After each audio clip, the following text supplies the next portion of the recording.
I thank everybody for being here tonight, and I want to tell you a little bit myself, and let's not roll into another property assessor presentation, but a lot of people don't know me here.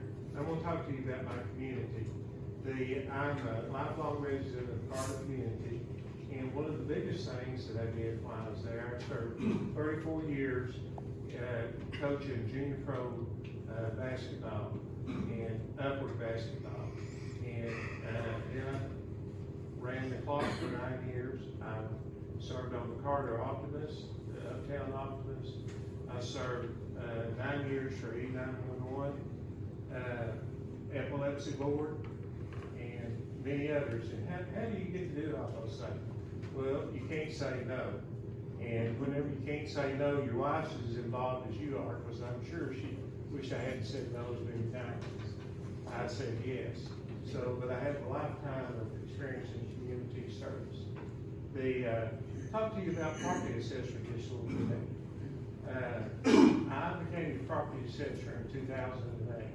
That was the roughest time real estate upheaval since the Great Depression. And we cut our teeth there. During my 4 years, we handled 25,000 appeals. That's a lot. No other property assessor, except the other 3 big counties, have handled that workload. Your typical workload is about 2,000. My job before I became property assessor, I was a regional manager for Drainage Insurance. That's property and casualty claims. I worked my way up the ladder, and after 30 years, became the regional manager of a third of the state. And I learned a lot of business management and financial experience. Then I was your county commissioner in Knox County for the 8th district for 2 years. Then I served 8 years as your property assessor. During those 2 jobs, I had hundreds of hours of field experience in appraisal process. This is really your backbone of getting your property assessments right. And I think I stand out in that. My personal commitment in 2008 would be accurate and fair appraisals of the property. But see, here's what I think. You know, you hear about the government can't, profit by that. But you know, if you take care of the people first, then the government part will fall in line. So you've got somebody that's experienced, that's got a lot of field experience, and that's what I'm going to do. I'm going to take care of you all first, and the governmental part of it will take care of itself.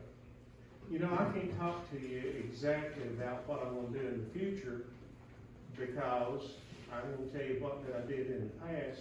What I did in the past will lead what I did into the future. You know, one of the first things that I did, you talk about technology, I provided computers and telephone to the outside appraisers. Can you believe that in 2008, they didn't have a computer or telephone over there? You couldn't call them. You couldn't call them. We changed that. I converted 330,000 double-sided personal property files to the computer. This leads into what Jackie and them have done about converting it over. Without me, you couldn't have done it. I was told that you couldn't do it. You know, I'm not daunted by hard tasks. We had people come in there and they worked 24/7, 7 days a week. Imagine converting 330,000 files, double-sided, to the computer now that you can snap together and look at it on your laptop or your iPhone. I was the first property assessor that had a website in Knox County. Technology had been there for years. I don't mind you looking over my shoulder. I'm certainly want to be transparent, and I proved that by doing that. During the time of the reappraisal, we went out and we reached through the homeowner associations, through churches and stuff, over 1,500 people. You go on to the national website, you can see they did that during their last reappraisal. So, do I connect with the people? We sure do. We wanted them to appeal, because you see the appeal process is part of cleaning it up. The assessor is not right. You know, we talk about sales of your property, and it's 19,000 sales generally. But you know what? I've heard the number, there's 220,000 parcels. So that means there's 202,000 that the values had to get on. How did they do that? If I asked you out there, people are pretty amazed. How do you get the value on 202,000 parcels that's not backed up by a sale? Of course, in training, you know, the sales doesn't always equal what the appraisal is. You hope that they're close. So, do you all have any idea? You've got to have a well-trained staff that's educated and supervised to do that. Because the computer system, the camera system that she's talking about, you got to take that from the field to the inside, put it into the camera system. It goes to a team of IT people. They've got to get it out. Then the property assessor really fine-tunes that so that you do come up with good value. Because in real estate, people may be in real estate here, when you do a comparative market analysis, they're looking at a quarter of a mile and within a year sales. A property assessor will be looking at a whole subdivision. He'll be looking at 6 miles. The houses that's being built by Ball and Hardin Valley there, you have hundreds of those. But what about your house 6 miles away that's 10 years older than those? How does that value get on there? Well, what the assessors in the field are doing, they're putting the effective age on it and conditions. They've got to know that. So training, yes, they've got to be trained. They've got to be dedicated. They've got to be supervised. They've got to know how to get it from the field into the system. So let's talk about my education a little bit. Just like when I was in insurance claims, then I rose to the top. I've got an SCLA, Senior Claims Law Associate. That's the highest level that you can get on the claims side. They want to say it's equal to the CPCU on the agent side. I don't really think that it is, but I climbed the ladder as high as I could climb. Now, as I got involved in the education and saw that it was needed, then I went ahead and I received my level 5 designation from the state of Tennessee, which is Tennessee Master Assessor. I can't use it originally during the campaign because whenever you leave office, it's retired.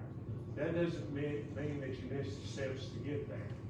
Then on the international side, I got the second highest designation, which was AAS, which you had to take any education to use it. But I thought that was so important. I've continued to be a member from 2008 to 2000. I'm paid up to 2024. But you get your monthly updates and stuff, so I'm still up to date on all that stuff. So what is the international? Well, if you got your degree in accounting, and then you got your CPA, that's like